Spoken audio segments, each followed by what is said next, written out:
Afternoon. Today I want to talk to you about fear. Well, let me put it this way. We are a species of scaredy cats, of people who are traditionally known to be quite afraid. But that's actually not a bad thing. Now, there is a thing called cognitive distortion, meaning errors in thinking. But actually, one thing we did in our past was a positive error in thinking, if you like.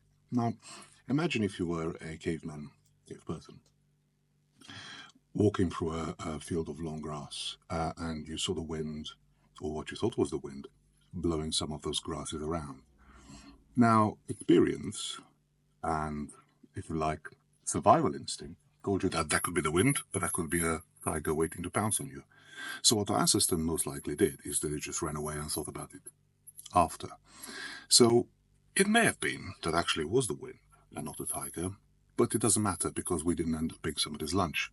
So even if there was a cognitive distortion, even if our brain basically interpreted that movement of grass as a danger where none existed, it was not a bad thing to just run away and then maybe worry about it later. It was a good way to make a mistake, if you like, right?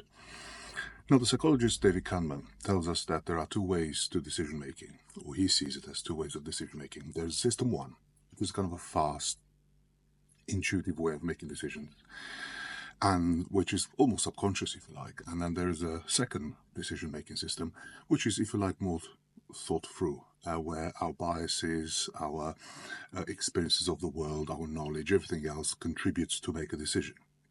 Now, if you think about it, this way of decision-making, if you like, happens when we are afraid. There is something called a fear pathway in our brains. So there's a stimulus in the amygdala, which my colleague Archie will now demonstrate. So, say hello, Archie. So the amygdala is somewhere around here, and there's also a hippocampus, which is kind of amygdala looks a bit like a peanut, and the hippocampus looks a bit like a bean, sort of a green bean, if you like, around it. Now, these two systems are basically stimulated when we are afraid. And again, interestingly, two things happen. Firstly, there's, if you like, a low road, what we call a low road, which is a kind of quick and dirty way of demonstrating fear. That means we intuitively react to a fear impulse. For example, if I was standing behind the door when you come into a room and I'll jump on you because I'm trying to be funny, you would very likely not stand to think about, is this a danger? Is this not a threat? Is this somebody trying to do me harm? You would react instantly. And this is where the kind of fight and flight thing that you might have read about comes in. You may run away, or you may turn around and slap me. Reasonably, I think. So it's a kind of very fast, intuitive, that's what it's called, quick and dirty, kind of low cognitive road, where this basic fear stimulated parts of the brain kick in. So you don't sit around and think, you just act, right? Now there's a high road, which kind of again leans to Kahneman's system too, which is basically a kind of slower but more accurate way of the fear pathway, of the decision making in the fear pathway. And this goes in the prefrontal cortex. So it kind of takes a detour. Now Archie will demonstrate again. So this is Archie's prefrontal cortex right about here. Now what that means is that we actually think things through before we make a decision. So the amygdala and hippocampus are stimulated, there's a fear impulse, but then it goes through the prefrontal cortex, and then we think about it, and that's where the analysis, if that comes in. So then you may well look at me after I jump at you from behind the door and you think, well, actually, this fellow Mike is a bit silly. We don't need to worry about him. He's not going to be any harm. He's just trying to be funny, unsuccessfully. Be like my little whiff there. So it means you kind of think things through. And again, some of our past experiences and some of our knowledge and biases and so on. There's a technical term for it called heuristics, but we won't worry too much about the technicality of it. It's basically just our experience will kick in and will make us think about the fear. Now, for most of us, after we feel the fear instinct, the stimulus of fear goes through the fear pathway, whether it's quick and dirty, as I said, make the hippocampus, or whether it goes through a prefrontal cortex where we pause and think about it and so on. Whatever happens, that particular impulse is at some point turned off. It dies down. Once we've analyzed the situation, once we've taken action, whether it's flight or flight, whether it's us thinking about it, whatever, that fear stimulus dies down.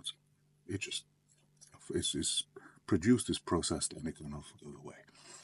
However, for people, and this is the important bit from our point of view, for people with anxiety, that is never disconnected. So the constant stimulation of fear goes on in the brain constantly, leading to something called hypervigilance.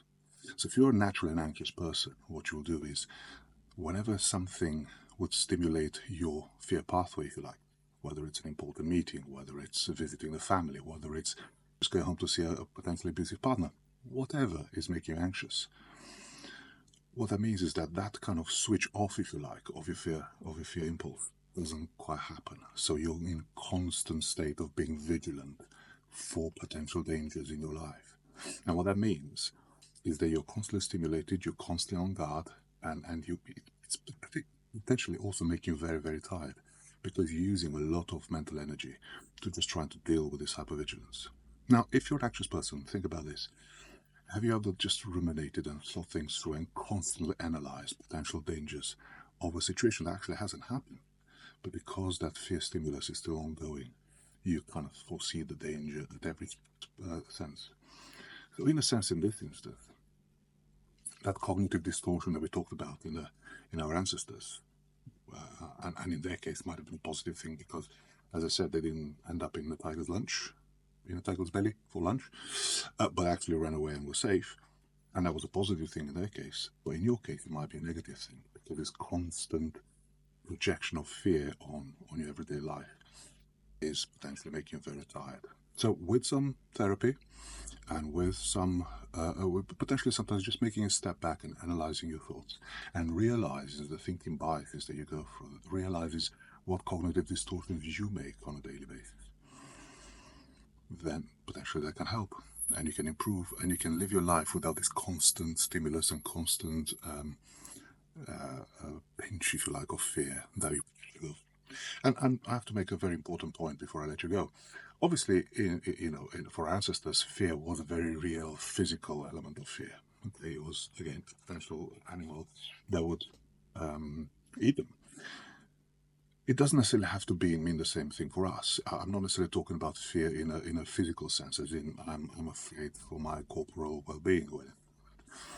But there's a lot of stuff that still causes us anxiety, which potentially our ancestors never knew about.